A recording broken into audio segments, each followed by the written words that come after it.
My name is Susanna. I'm 28 and I'm standing in the marble foyer of my $3 million mansion, watching my family completely lose their minds. My sister Ashley had just announced she'd already posted my home on vacation rental sites without my permission, while my parents demanded I hand over the keys for her new business venture.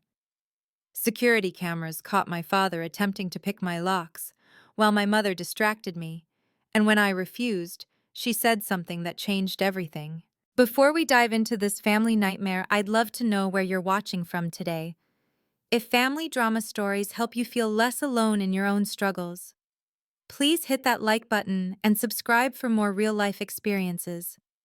Trust me, what happens next will show you exactly why some boundaries can never be crossed, no matter who's asking. Let's get into how my own parents and sister tried to steal my success right from under me. Growing up as the younger daughter in the Miller family meant living in Ashley's shadow from day one.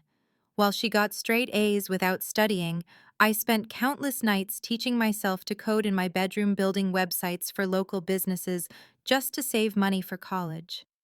My parents never noticed my achievements because Ashley's trophy case was always shinier, her smile always brighter, and her needs always came first. I built my AI startup from nothing in a garage apartment, eating ramen noodles and working 20-hour days while Ashley partied through college on our parents' dime. When she dropped out junior year to pursue her dream of becoming an influencer, they called it brave. When I dropped out to focus on my company, they called it stupid. The difference was I had paying customers and a vision while Ashley had Instagram followers and credit card debt. At 26, I sold my company for $15 million. The tech blogs called me a prodigy, investors wanted meetings, and suddenly I could afford things I'd only dreamed about. The mansion in Austin's Westlake Hills wasn't just a house, it was proof that the quiet daughter who nobody believed in had made something of herself. 3 stories of limestone and glass overlooking the hill country with a pool that seemed to flow right into the horizon. The first sign of trouble came at my housewarming party. My parents, who hadn't visited my cramped apartment once during my struggle years, suddenly couldn't stop talking about their successful daughter. Ashley showed up 3 hours late with Brett, her husband, both of them evaluating my home like appraisers.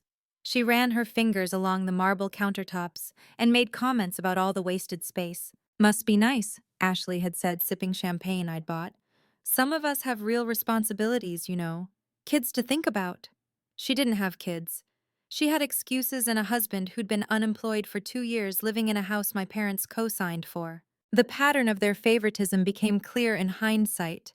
Every time Ashley failed at something, there was a safety net made of our parents' retirement funds. Her boutique that closed after 3 months, the food truck that never got permits, the consulting firm that never had clients.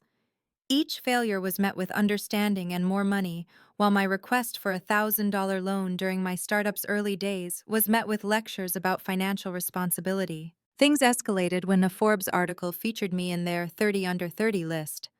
Suddenly, Ashley was telling everyone she was my unofficial advisor, that she'd given me the idea for my company during a family dinner.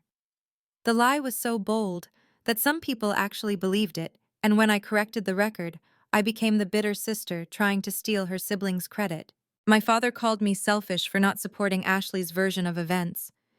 "What does it hurt to let her share a little spotlight?" he asked, as if my years of grinding were just spotlight to be distributed among the family. My mother was worse, suggesting that successful people had an obligation to lift up their family members, conveniently forgetting how they'd refused to lift me up when I needed it most. The family dinner that changed everything happened on a humid Thursday evening at my parents' house. Ashley had called a family meeting, which should have been my first red flag. She sat at the head of the table, Brett beside her, looking uncomfortable, while my parents flanked them like bodyguards. I arrived alone, Kendra offering to come for support, but I thought I could handle my own family. Ashley had prepared a presentation on her laptop about the luxury rental market in Austin. She clicked through slides showing revenue projections and market analysis that looked copied from the first page of Google results. The grand finale was her business plan to turn my mansion into an exclusive vacation rental with her as the property manager, taking a 60% cut of the profits. "It's a win-win," she announced as if she'd just solved world hunger. Your house sits empty while you travel for work, and I can finally build something substantial. Mom and Dad already agreed to invest in the startup costs. That's when I learned my parents had liquidated $30,000 from their retirement accounts to fund Ashley's newest venture, a venture that required my house as collateral. The looks on their faces told me this wasn't a request. This was an intervention where I was expected to hand over the keys to my success, because family helps family, even when that help only flows in one direction. The silence in my parents' dining room stretched like a taut wire as I processed Ashley's announcement. She had actually created marketing materials with photos of my mansion, my private spaces transformed into luxury accommodation packages with names like the Executive Suite for my master bedroom and the Wellness Retreat for my home gym. Brett shifted nervously while Ashley maintained her practiced smile, the one she'd perfected during her failed influencer phase. I've already got interest from several high-end clients. Ashley continued pulling up an Excel spreadsheet filled with booking inquiries. There's a tech conference next month, and I've pre-sold 5 nights at $3,000 per night. That's $15,000 right there, Susanna. This is happening. My stomach dropped as the implications hit me. She'd been collecting deposits from strangers, promising them access to my home, creating legal obligations with my address attached. When I demanded to see the listings, Ashley's confidence wavered for just a second before she pulled up the vacation rental sites. There it was, my sanctuary marketed as Ashley's Executive Estates, with professional photos I recognized from my own social media posts. You stole my photos and created fraudulent listings. I kept my voice steady, though rage was building in my chest. Ashley, this is illegal. You're committing fraud. My mother's hand slammed on the table, making everyone jump. Fraud! How dare you accuse your sister of fraud? She's trying to build something and you're sitting on a gold mine being selfish. We raised you better than this, Susanna. Family shares their blessings. The gaslighting was immediate and coordinated. Dad pulled out a folder containing printouts of my net worth from public estimates, Forbes articles about my company sale, and even screenshots of my LinkedIn profile. They'd done research like I was some target for acquisition, not their daughter. He spread the papers across the table, methodically building his case. You have more money than you could spend in 10 lifetimes, he said, his voice taking on the stern tone I remembered from childhood lectures. Your sister is struggling.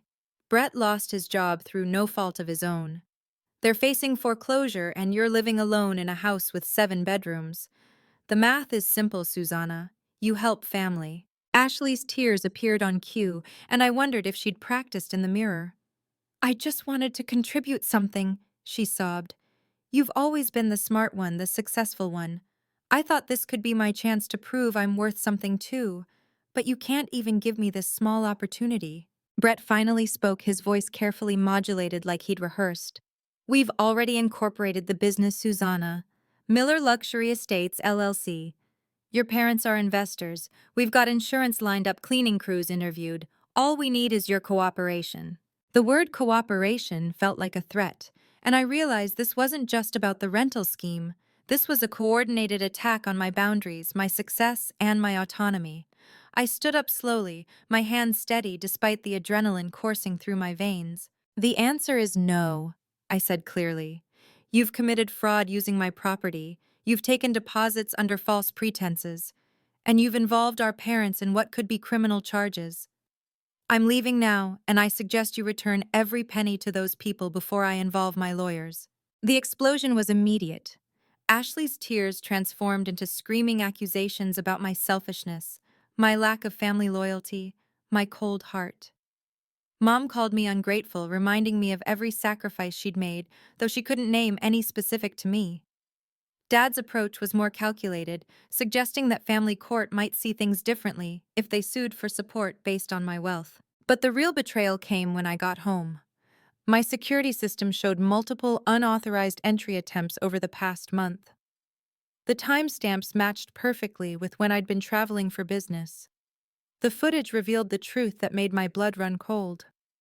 My parents had made copies of my spare key during their last visit, and they'd given one to Ashley. I called Nathan, the security consultant Kendra had recommended after my company sale. He arrived within an hour, his expression growing darker as he reviewed the footage. Ashley hadn't just been showing my home to potential renters. She'd been documenting everything, taking photos of my personal items, even going through my home office where sensitive documents were stored. "This is criminal trespass at minimum," Nathan said, backing up all the footage. "But it looks like preparation for something bigger." "Has anyone in your family asked about your finances recently?" That's when I remembered the odd questions from my mother about my investment portfolio. Ashley's sudden interest in my tax strategy, and Brett's jokes about identity protection. They weren't making conversation. They were gathering intelligence. I asked Nathan to do a complete security overhaul immediately and called Victoria Chen, the family law attorney who'd helped other entrepreneurs with similar situations. The next morning, while Nathan's team changed every lock and upgraded my security system, I discovered the full extent of Ashley's scheme. She'd created a website for Miller Luxury Estates featuring virtual tours of my home, a booking calendar extending 6 months out, and testimonials from satisfied customers who'd never stayed there. The contact information listed my address but her phone number. My phone rang constantly with my parents demanding I reconsider. Voicemails piled up with increasing desperation and anger. Ashley's social media transformed overnight into a victim narrative. Posts about her cruel millionaire sister who wouldn't help family, complete with old photos of us as children to emphasize the betrayal. The comments section filled with sympathy and outrage from people who didn't know the full story. But Ashley had made a crucial mistake. In her eagerness to seem legitimate, she'd registered the business using my address as the primary location. When concerned neighbors started asking about the commercial activity, I had concrete proof of her fraud. Mrs. Chen from the HOA board called personally, worried about zoning violations from the rental listings she'd seen online. I spent that evening with Kendra, showing her everything I'd discovered. She held my hand as we read through the rental agreements Ashley had signed with victims who'd sent thousands in deposits. One family had paid $8,000 for a week-long reunion at my house during Thanksgiving. Another couple sent $5,000 for their anniversary weekend. All told, Ashley had collected nearly $40,000 in deposits for dates scattered across the next 6 months. "You have to stop this now," Kendra said, her legal background making her assessment clear. "This isn't just family drama anymore. This is wire fraud, theft, identity theft potentially. Your sister is building a criminal case against herself and your parents are accomplices." That night, I sat in my home office surrounded by evidence of my family's betrayal.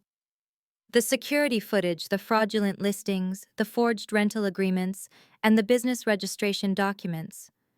Everything pointed to a premeditated scheme to steal not just my property, but my peace of mind and potentially my reputation. Tomorrow, I'd have to choose between protecting my family and protecting myself. The choice was already made. The locksmith finished installing the new biometric locks as Nathan's team swept my property for any security vulnerabilities. Every entry point now required my fingerprint or facial recognition with backup codes known only to me. The violation of having Ashley creep through my home while I traveled had shattered any remaining trust. As the security team worked, I noticed Mrs. Harrison from next door watching with concern from her garden. Within hours of the lock change, my phone exploded with family fury. Ashley's first text was almost comedic in its entitlement. "I can't get in to show the Peterson family the pool area. They're here now. Fix this immediately." As if I was her employee who'd made an error. When I didn't respond, the messages escalated to threats about ruining my reputation in Austin's tech community. The real escalation began that evening when Ashley posted her masterpiece of manipulation on social media. A tear-stained selfie accompanied by a novel-length post about how her millionaire sister had changed the locks while she was trying to build a business to save her home from foreclosure.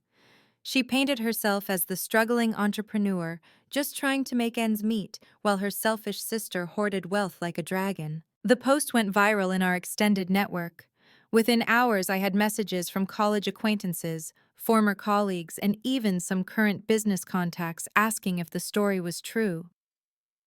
Ashley had tagged influential people in Austin's business community, knowing the gossip would spread like wildfire.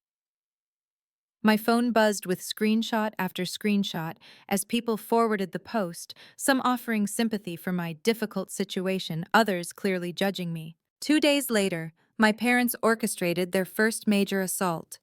They called an intervention at my childhood home, inviting extended family I hadn't seen in years. When I arrived expecting maybe a dozen people, I found nearly 30 relatives crammed into the living room. Aunts, uncles, cousins, and even my grandmother sat in a semicircle like a tribunal. Aunt Ruth, who I'd always considered rational and fair, stood up first. "Susanna, we're here because we love you," she began reading from note cards. "But your success has clearly gone to your head. Your sister Ashley has shown us the financial statements. We know you have over 10 million in liquid assets. Family doesn't let family struggle when they have the means to help."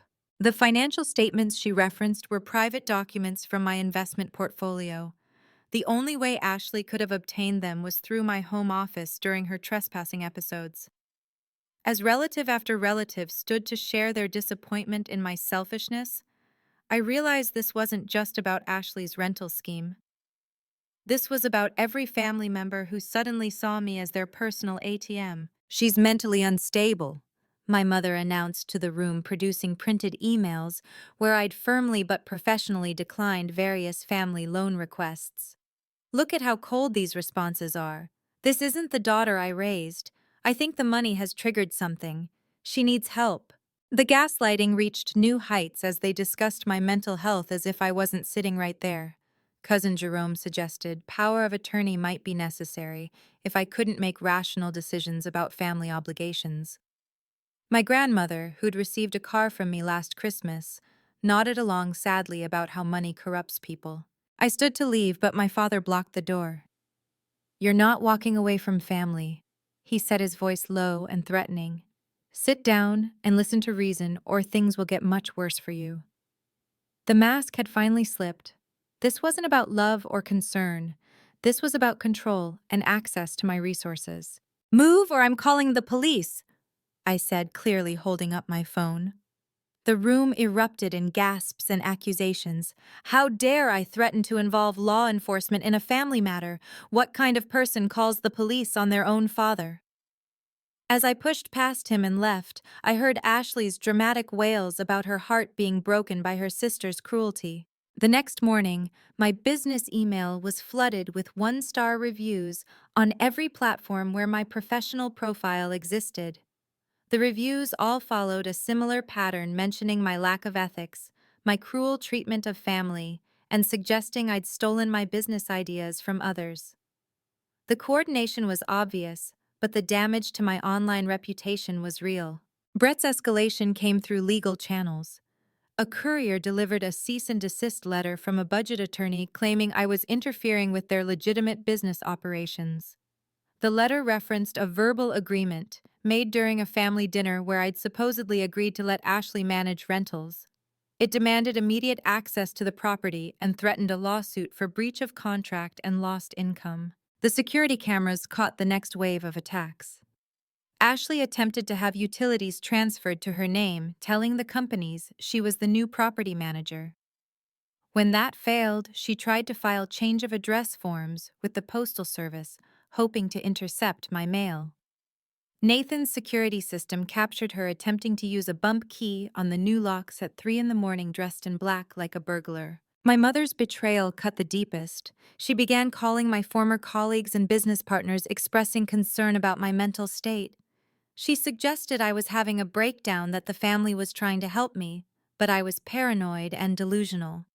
One venture capitalist I'd worked with called me directly, worried about my well-being after my mother's tearful phone call to his office. The discovery that they'd accessed my safe deposit box hit me during a routine bank visit.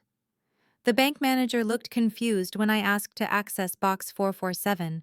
"But you were just here last week with your mother," she said. "You both accessed it together." My blood ran cold.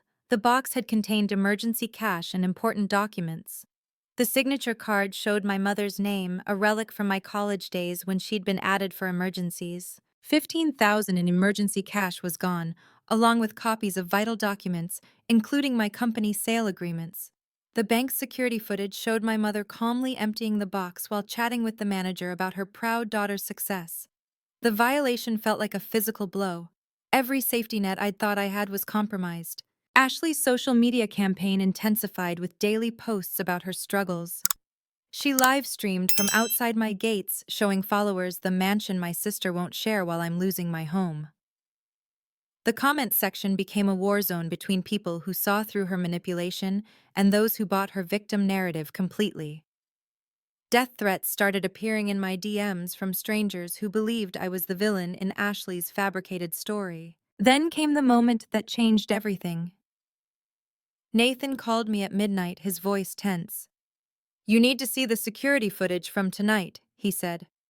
The video showed Brett at my back gate with another man I didn't recognize. They were photographing the security setup, testing response times, and discussing entry points. The unknown man was drawing diagrams and pointing at specific windows. This wasn't just about money anymore. This felt dangerous. The next morning, Kendra arrived with printed screenshots from a dark web forum where someone was selling detailed layouts of my home, my schedule, and personal information for Bitcoin. The seller claimed to have inside knowledge from a family member. The listing included details only Ashley could have known, like the location of my panic room and the model of my safe. As I sat with Victoria Chen reviewing our legal options, my phone rang with a number I didn't recognize. Ashley's voice was different, harder, and meaner than I'd ever heard it. "Last chance, sister," she said. "Give me the keys and access to your accounts, or Brett's friends will help us get what we deserve. You can't hide behind gates forever. Family finds a way." The threat was clear. My success hadn't just attracted family greed, it had painted a target on my back that was attracting genuinely dangerous people. Victoria looked at me gravely as she recorded the call. "This is criminal threat territory now," she said. "We need to involve law enforcement immediately." As we prepared police reports, I realized this was no longer about protecting my assets. This was about protecting my life from family members who'd decided my success belonged to them, no matter what they had to do to take it. Victoria Chen's law office became my second home as we built our case against my family. Her team worked methodically, documenting every threat, every fraudulent listing, and every criminal act. The restraining order paperwork alone filled 2 binders. As we strategized, Victoria dropped a bombshell that shattered my remaining illusions about my parents' intentions. "I had my investigator pull some public records," she said, sliding a document across her desk. "Your parents updated their will 3 months ago, right after your Forbes feature. They've completely disinherited you and left everything to Ashley, citing your unstable mental state and inability to maintain family bonds." The words blurred as tears of rage filled my eyes. While I'd been building my company, they'd been planning to cut me out entirely. The will included specific language about my hoarding of resources and failure to support family despite abundant means.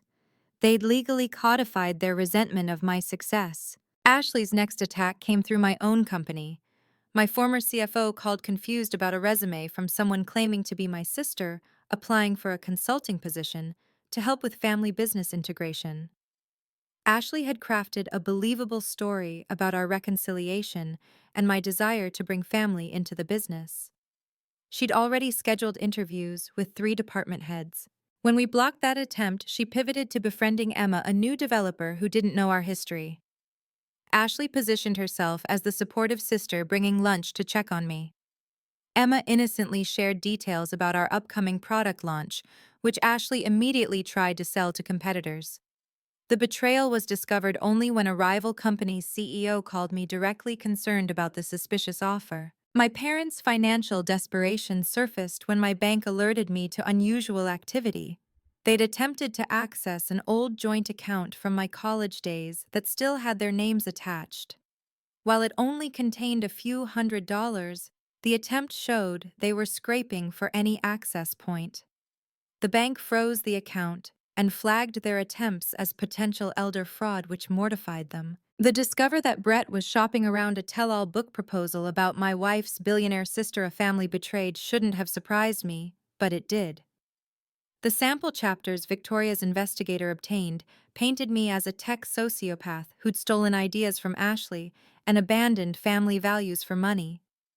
Publishers were interested until our legal team sent cease and desist letters with documentation of their fraud. Nathan's security team uncovered the most disturbing betrayal yet.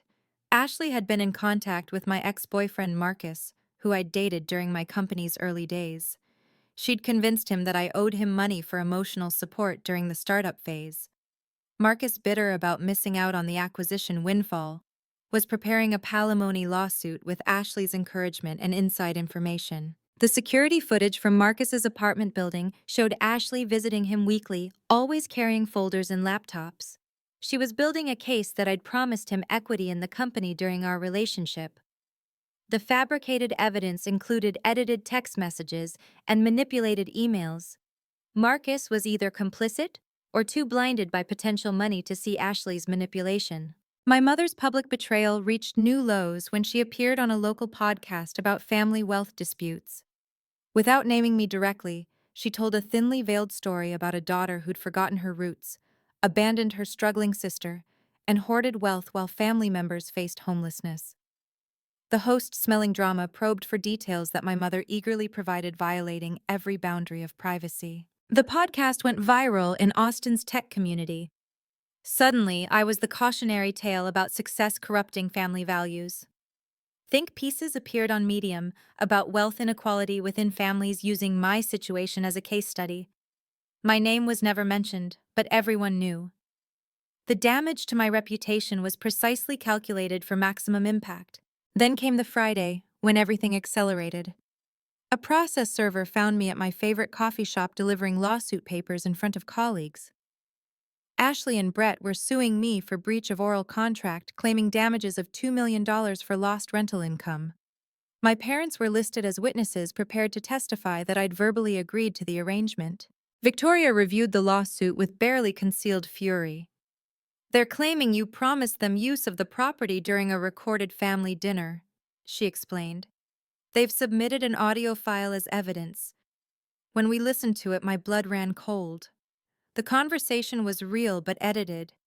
They'd spliced together different sentences to create false agreements, using AI to smooth the transitions." The betrayal from my Aunt Ruth cut unexpectedly deep. She'd always been the rational one, the family mediator. But when she called asking to meet for coffee, I should have known better. She spent an hour probing about my finances, my investment strategies, and my future plans. Her phone, I later discovered, was recording everything for Ashley's legal team. Dr. Patricia Summers, my therapist from 5 years ago, called my current therapist with concerns about my mental state. My mother had reached out to her, sharing selective information and suggesting I was having a breakdown. While Dr. Summers maintained professional boundaries and didn't share my past sessions, the fact that my mother tried to weaponize my mental health journey felt like the ultimate violation. Ashley's attempt to seduce Nathan marked a new low in desperation. She showed up at his office wearing a dress more suitable for nightlife than business, claiming she needed security consulting for her rental properties. Nathan recorded the entire interaction, including her suggestion that they could work together to manage my properties more efficiently. Her ham-fisted attempt at flirtation while fishing for security information was both pathetic and infuriating. The darkest moment came when I found a tracking device on my car during routine maintenance. The mechanic called me concerned about the professional-grade GPS tracker hidden in my wheel well. Security footage from my garage showed Brett installing it during a family gathering months earlier before the confrontation began. They'd been tracking my movements, learning my routines, planning their assault on my life. My father's betrayal reached its peak when he agreed to be a witness in Marcus's palimony case. His affidavit claimed he'd heard me promise Marcus a percentage of my company during family dinners. The dates he cited were gatherings Marcus had never attended, but my father swore under oath to false memories. The man who taught me about integrity was committing perjury for money. Kendra discovered the final piece of the puzzle while reviewing social media. Ashley had created fake profiles impersonating me on sugar daddy websites and escort platforms using photos stolen from my Instagram. The profiles listed my real phone number and address, promising exclusive services to wealthy men. The harassment from respondents was immediate and frightening, with strange men showing up at my gates expecting transactions. Victoria's investigator uncovered a web of debt surrounding Ashley and Brett that explained their desperation. They owed over $300,000 to various creditors, including some connected to organized crime. Brett's gambling addiction had progressed from sports betting to underground poker games with dangerous people. My money wasn't just wanted, it was needed to keep them alive. As I sat in my home office that night, surrounded by evidence of my family's betrayal, I realized I'd been naive. I thought success would earn their respect, that achievement would finally make me worthy in their eyes. Instead, it had revealed their true nature. They didn't see my accomplishments as something to celebrate. They saw them as something to steal. The phone rang with another unknown number.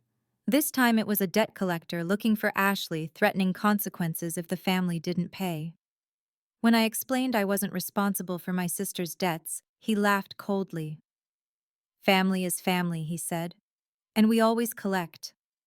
The implied threat hung in the air as I added another recording to our evidence file. Tomorrow, Victoria promised we would strike back. The reactive defense phase was over.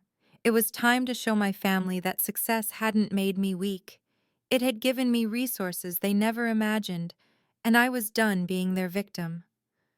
The little sister they'd ignored and undermined had become someone they should have never crossed. Monday morning arrived with military precision as Victoria Chen and her legal team transformed my home office into a war room.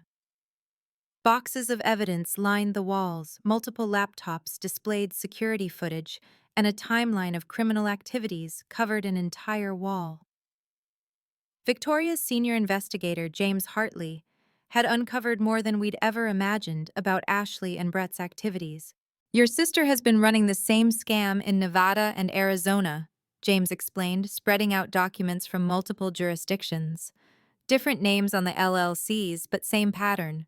She targets family members with property, creates false rental agreements, and disappears with the deposits when things go south. There are 11 victims willing to testify." The cease and desist letters went out like precision strikes.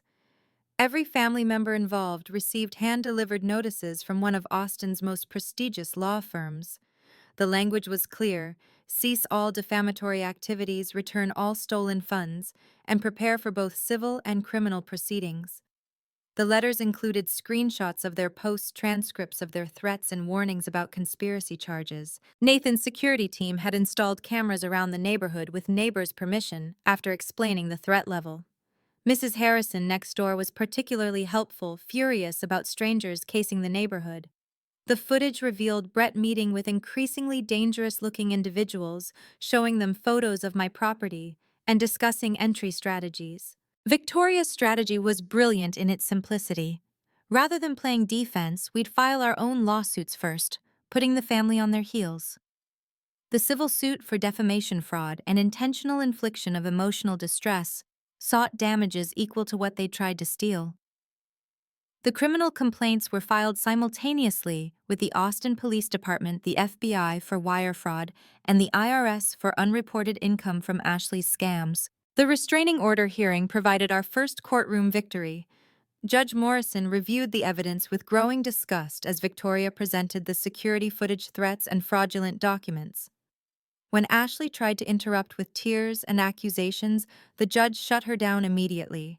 The comprehensive restraining orders covered all family members involved with criminal penalties for violations. I reached out personally to every victim of Ashley's rental scam, offering to cover their legal costs to file criminal complaints. Within a week, we had a coalition of 15 victims across 3 states. Mrs. Peterson, who'd sent $8,000 for a family reunion, was particularly motivated. She'd saved for years for that gathering and wanted justice. The group's collective evidence painted Ashley as a serial fraudster. The private investigator's deep dive into Brett's gambling connections revealed the immediate danger. He owed $90,000 to a particularly violent creditor who went by Memphis. Victoria coordinated with law enforcement to ensure my protection while making it clear through legal channels that I had no connection to Brett's debts and wouldn't be intimidated into paying them. My counterattack on the reputation front began with a strategic PR campaign. Instead of defending against lies on social media, we went on offense. I gave an exclusive interview to Austin Business Journal about protecting success from family financial abuse. Without naming names, I shared enough details that anyone following the drama knew the truth.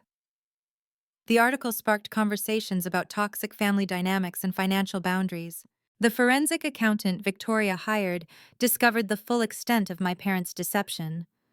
Over the past 2 years, they'd taken out loans totaling $200,000 using their connection to me as collateral, telling lenders I'd cover any defaults. Some loan applications included forged signatures and fraudulent guarantees. We added identity theft and bank fraud to the growing list of charges. When we subpoenaed Ashley's financial records for the civil case, the discoveries were staggering. She'd been selling my personal information on various platforms, from my daily schedule to my coffee preferences. Corporate competitors had paid thousands for insights into my habits and plans. The betrayal wasn't just personal anymore, it was corporate espionage. The trap Victoria suggested was elegant. We created a fake investment opportunity through a shell company specifically designed to appeal to Ashley's greed. Within days, she took the bait, reaching out with a proposal to broker a deal for a finder's fee. The recorded calls captured her admitting to previous frauds while trying to establish credibility. She even offered to share inside information about my business dealings. The sting operation culminated in a meeting at a downtown hotel where Ashley thought she was closing $1 million deal. Instead, she met with undercover police officers and FBI agents. The arrest was clean and professional, with Ashley screaming about entrapment and family persecution as they led her away in handcuffs. The briefcase full of fraudulent contracts she'd brought sealed her fate. My parents' reaction to Ashley's arrest revealed their true priorities. Instead of concern for their daughter's actions, they immediately called, demanding I drop all charges. When I refused, they threatened to tell the media I'd destroyed the family. My mother's exact words were, "You've killed your sister's future over money. You're dead to us." The finality in her voice was actually a relief. Marcus's palimony lawsuit crumbled when confronted with evidence of his conspiracy with Ashley. His lawyer withdrew once we demonstrated the edited recordings and false testimony. Faced with potential perjury charges, Marcus agreed to drop everything and provide evidence against Ashley in exchange for immunity. His testimony revealed Ashley had promised him 10% of whatever they could extract from me. The forensic technology expert Nathan recommended discovered the depth of Ashley's digital assault. She'd hired hackers to attempt breaches of my personal and business accounts. While none succeeded due to our security measures, the attempts were logged and traceable. The FBI's cybercrime division took particular interest in the interstate hacking attempts. Brett's arrest came during a dramatic raid at their house. Police found evidence of the broader fraud network, including lists of potential victims who owned valuable property. My name was at the top, but there were dozens of others. The scheme was bigger than just family betrayal. It was a criminal enterprise targeting successful individuals through family connections. The day my parents were arrested for conspiracy and fraud was surreal. Watching the people who raised me being led away in handcuffs should have hurt more than it did. But they'd killed my love for them through 1,000 cuts of betrayal. The officers were professional, allowing them dignity despite the severity of charges. They didn't look at me as they passed their shame, finally silencing their accusations. Kendra stood by me through every court appearance, every legal meeting, and every sleepless night. When the media tried to paint me as the villain who destroyed her family, she helped coordinate supporters who'd experienced similar betrayals. The narrative shifted from "rich sister abandons family" to "entrepreneur defends against criminal relatives." The trial preparations revealed one final betrayal that explained everything. My parents had been planning this since before I'd even sold my company. Emails between them and Ashley discussed strategies to access my future wealth, viewing my success as their retirement plan. I wasn't their daughter in their eyes. I was an investment that needed to pay out. As we prepared for the criminal trials, I felt something unexpected: peace. The constant anxiety of waiting for the next attack was gone. My enemies were identified, contained, and facing justice. The fortress Nathan had helped me build wasn't just physical security. It was legal protection that would ensure this never happened again. Tomorrow we'd face them in court. But tonight, for the first time in months, I could sleep knowing the predators were in cages, not circling my home. The sound of shattering glass at 2:30 a.m. jolted me from the first peaceful sleep I'd had in weeks. The new security system erupted in alerts as cameras captured Ashley out on bail against court orders, smashing through my kitchen's French doors. She moved with desperate purpose, heading straight for my home office where she believed financial documents were stored. What she didn't know was that Nathan had moved everything important to a secure location days ago. I watched from my panic room monitors as police responded to the silent alarm within minutes. Ashley was stuffing papers into a bag, mascara streaming down her face, muttering about deserving what was hers. When officers entered with guns drawn, she collapsed, screaming that I'd stolen her life. The arrest was violent this time, with Ashley fighting and spitting, claiming the house was rightfully hers. The violation of bail conditions meant Ashley would remain in custody until trial. At her hearing the next morning, the full weight of her crimes became public. The prosecutor revealed she'd been planning to flee to Mexico with stolen documents and whatever cash she could grab. In her bag, they'd found my passport, credit cards she'd somehow obtained in my name, and a crude attempt at creating a power of attorney document. The news of Ashley's middle-of-the-night arrest spread through Austin like wildfire. The security footage, legally released to counter her defender's claims, showed the real Ashley, desperate criminal and completely unhinged. The suburban mom image she'd cultivated on social media crumbled as people saw her true nature. Even her most ardent supporters went quiet. Brett's abandonment of Ashley shocked no one who knew him. The moment real consequences appeared, he vanished. His gambling debts had caught up with him, and Memphis's crew didn't care about his legal troubles. We learned he'd fled to Canada, leaving Ashley to face charges alone while he tried to disappear. The coward who'd threatened me with dangerous friends ran when those friends came collecting. My mother's courtroom meltdown became legendary in Austin legal circles. During a pre-trial hearing, when the judge denied their motion to dismiss charges, she stood up and launched into a tirade about ungrateful children and the sacrifices of motherhood. She accused the judge of being corrupted by my money, claimed the entire legal system was persecuting a loving family, and had to be physically removed while threatening to sue everyone involved. My father's confession came through his lawyer, a broken man trying to salvage what remained of his life. He admitted to everything: the planning, the theft, the lies. But his justification was what stunned me. He believed my success was actually the family's success, that my achievements belonged to everyone because they'd raised me. In his mind, taking my money wasn't theft, it was collecting what was owed. The extended family's reversal was swift and pathetic. Aunt Ruth sent a formal apology through her attorney, admitting to being manipulated, but also acknowledging her own greed. Cousins who'd attacked me online posted retractions and apologies, though most were clearly motivated by fear of legal action rather than genuine remorse. The family that had united against me scattered like roaches when the lights came on. Victoria's presentation at the criminal trial was masterful. She laid out the conspiracy with precision, showing how each family member played their role in the attempted theft. The evidence was overwhelming: security footage, financial records, recorded threats, and the testimony of other victims. Ashley's previous scams were admitted as evidence of pattern behavior, painting her as a career criminal who'd finally targeted the wrong person. Ashley's testimony was a spectacular display of narcissism and delusion. She claimed I'd stolen her life, that my success came from ideas she'd given me, and that she was entitled to compensation for years of being overshadowed. When confronted with evidence of her frauds, she blamed Brett, our parents, and even the victims for being gullible. Not once did she show genuine remorse or acknowledge wrongdoing. The prosecution's revelation about my parents' financial crimes spanning decades shocked even me.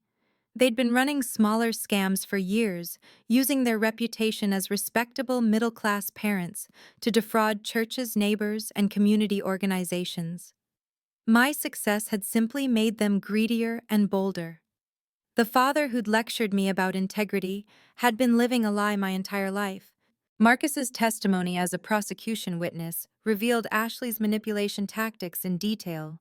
She'd spent months convincing him he was a victim, feeding his resentment about my success, and promising him millions if he helped destroy me. His shame was evident as he admitted to being blinded by greed and jealousy. While I'd never forgive him, his testimony helped secure convictions. The victim's impact statements brought tears to the courtroom. Mrs. Peterson spoke about her grandchildren's disappointment when the family reunion was canceled. A young couple described how losing their anniversary trip deposit had forced them to delay medical treatment. Every story reinforced that Ashley's crimes weren't just against me, they'd hurt innocent people who'd trusted her lies. The jury deliberated for only 3 hours before returning guilty verdicts on all major counts. Ashley received 8 years for wire fraud, identity theft, and conspiracy. My parents got 5 years each, though they'd likely serve less. The judge's sentencing remarks were scathing, calling out the betrayal of family bonds for greed and the attempt to destroy someone who'd achieved success honestly. Ashley's final moment in court was telling. As guards prepared to lead her away, she turned to me with pure hatred. "I'll never forgive you for this," she spat. "You destroyed our family." Even then, she couldn't accept responsibility. In her mind, she remained the victim, and I was the villain for defending myself. The guards led her away as she continued screaming about injustice. My parents chose not to look at me during their sentencing. They sat rigid suddenly, looking older than their years. The reality of trading their daughter's love for greed had finally hit them. They'd gambled everything on stealing my success, and lost not just their freedom, but any chance of a relationship with me. The price of their choices was written in the hollow defeat on their faces. Brett's capture came weeks later when he tried to cross back into the U.S. His debts had followed him to Canada, and desperation drove him home. He was arrested at the border with fake identification and immediately transferred to face charges. Without Ashley to blame or parents to enable him, he pled guilty to everything, hoping for leniency that wouldn't come. The civil lawsuits concluded with significant awards to all victims. Ashley's future earnings would go toward restitution, ensuring she'd spend years paying for her crimes even after prison. My parents' assets, what little remained after their legal fees, were liquidated for victim compensation. The house where I'd grown up was sold at auction, a final symbol of the family that greed destroyed. Victoria arranged for the creation of a family financial abuse foundation with part of the settlement funds.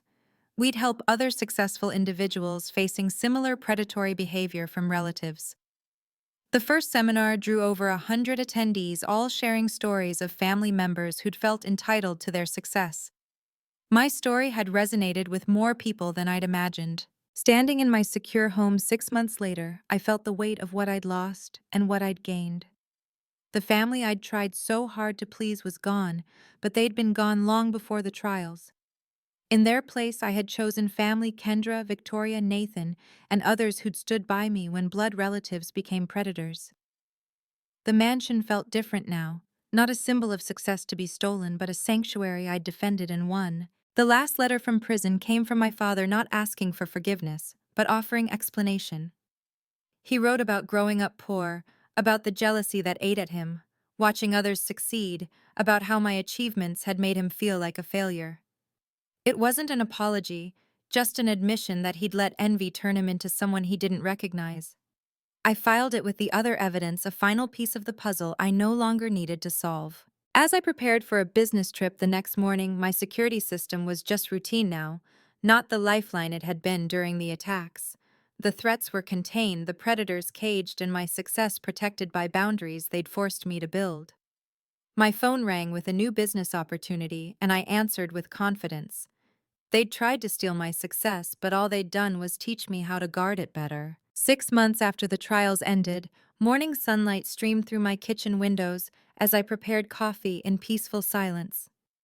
The same French doors Ashley had shattered were now reinforced with elegant security glass, barely noticeable but impossibly strong. Like everything in my life now, the beauty remained, but with protection built seamlessly into the foundation.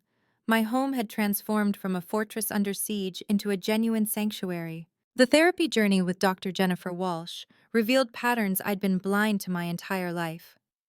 Sessions uncovered how my parents' favoritism toward Ashley had started in childhood so subtle and consistent that I'd internalized it as normal. Every achievement I'd earned came with an apology, every success minimized to avoid overshadowing Ashley. I'd been programmed to shrink myself, which made my eventual success feel like a betrayal to them. You didn't change when you became wealthy, Dr. Walsh observed during one breakthrough session. You simply stopped apologizing for who you've always been. That's what they couldn't forgive. The truth of it hit hard. My family had been comfortable with me as the overlooked younger daughter. When I refused to play that role anymore, they decided to punish me for changing the script. Building my chosen family became an intentional process of healing. Kendra had proven herself beyond any biological sister, standing guard during the worst attacks and celebrating with me as we rebuilt. Victoria Chen had become not just my attorney, but a trusted advisor and friend.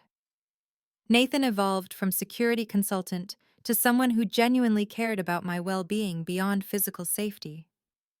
These relationships were built on mutual respect, not obligation or manipulation. The financial abuse foundation we'd established was thriving beyond expectations. Our monthly meetings drew entrepreneurs, artists, and professionals, all sharing similar stories of family entitlement. One young software developer broke down crying as she described her brother's attempts to claim ownership of her startup. An artist shared how his parents had sold his paintings without permission, claiming parental rights to his creations. Each story reinforced that my experience wasn't unique, just more dramatically publicized. My speaking engagements on protecting success from toxic family filled auditoriums. The vulnerability of sharing my story publicly had initially terrified me, but the response was overwhelming. People needed to hear that setting boundaries wasn't selfish, that family bonds didn't entitle anyone to destroy your achievements. The questions afterward always ran late, with attendees desperate for permission to protect themselves from their own Ashleys. News of my family filtered through occasionally. Ashley had been transferred to minimum security after 6 months, her time filled with programs she'd never complete and appeals that would go nowhere. She'd started a prison blog about being victimized by the wealth gap, still unable to accept responsibility. My parents had aged rapidly in custody, their health declining as consequences finally caught up to their lifetime of schemes. I felt nothing. When I heard these updates, the emotional ties severed as cleanly as my security team had cut their access. Brett's situation proved karma existed. After serving minimal time due to a plea deal, he'd emerged to find Memphis's crew still waiting. Last anyone heard, he was working 3 jobs trying to pay off gambling debts while living in a halfway house. The man who'd threatened me with dangerous friends was now running from them. Ashley's divorce papers had been served while she was still in county jail, their marriage another casualty of greed. The revelation that several family members wanted to reconcile came through various channels. Aunt Ruth sent a letter through Victoria's office swearing she'd changed and begging for forgiveness. Cousins reached out on social media with apologies and promises to respect boundaries. Even my grandmother, now understanding the full truth, wanted to make amends before it was too late. I considered each request and chose continued distance. Forgiveness didn't require renewed access to my life. My business flourished in ways that felt like universal justice. The controversy had actually strengthened my reputation in the tech community, where people understood the challenges of sudden wealth. New partnerships opened up with founders who'd faced similar family dynamics. One CEO told me over lunch that my story had given her courage to fire her brother from the company he was destroying. Success built on strong boundaries proved more sustainable than success built on guilt. The unexpected romance with David Chen, no relation to Victoria, began at a charity event for entrepreneurs. He'd built his own biotech company and understood viscerally the isolation that came with success. Our first date involved comparing security systems and laughing about family members who'd suddenly discovered their love for us after IPOs. He'd set his own boundaries years earlier, making him a partner who understood why Sunday dinners with family wasn't something I'd ever offer. Thanksgiving arrived with an entirely different meaning. instead of the tense gatherings where I'd been reminded of my place. I hosted 12 friends who'd become my true family. We shared gratitude for chosen bonds, for success defended, and for the peace that came with distance from those who would harm us. The laughter was genuine, the conversations free of hidden agendas. This was what family should have always been. A letter from my mother arrived that December, forwarded through lawyers as required by the restraining order. I debated reading it before deciding knowledge was better than mystery. Her words were predictable: blame, manipulation, and requests for commissary money disguised as attempts at reconciliation. She'd learned nothing, still viewing me as the daughter who owed them success. I filed it unread with the others, evidence of patterns that would never change. The 3-year anniversary of that first confrontation in my marble foyer passed quietly. I stood in the same spot where Ashley had demanded my keys, where my parents had tried to guilt me into submission. The space felt different now, filled with photographs of real moments with chosen family, instead of obligatory portraits with biological relatives. My success hadn't made me cold or selfish. It had revealed who truly cared about me versus who cared about my resources. Investment in therapy for other financial abuse survivors became my passion project. The foundation funded counseling for people struggling with family boundary issues around money. One young woman sent a thank you note, saying our program had saved her life when her family's demands had pushed her towards self-harm. Another entrepreneur credited our resources with giving him strength to pursue his dreams despite family sabotage. Each success story healed something in me. The final legal matter concluded when Ashley's last appeal was denied. She'd exhausted every option, every manipulation of the system that had served her so well in the past. Her sentence would stand, her victims would be compensated, and her access to me would remain forever severed. The news came while I was in a board meeting for my new venture, and I felt only relief that this chapter was definitively closed. Looking back, the price of protecting my success had been high but worthwhile. I'd lost the family I was born into, but gained the family I chose. The mansion they'd tried to steal had become a symbol not of what I'd accumulated, but of what I'd defended. Every security measure reminded me that boundaries weren't walls keeping love out, but shields protecting peace within. My story ends not with bitterness, but with wisdom earned through fire.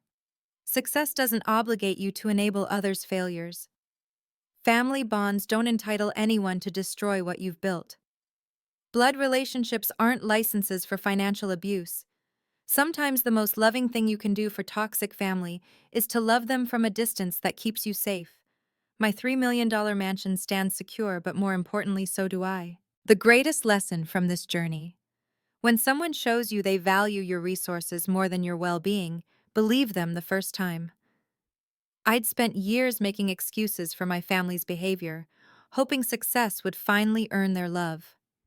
Instead, it revealed that their love had always been conditional on what they could take from me.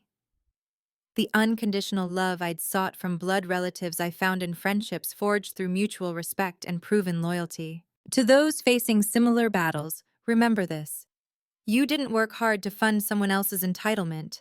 Your success is yours to share by choice, not obligation.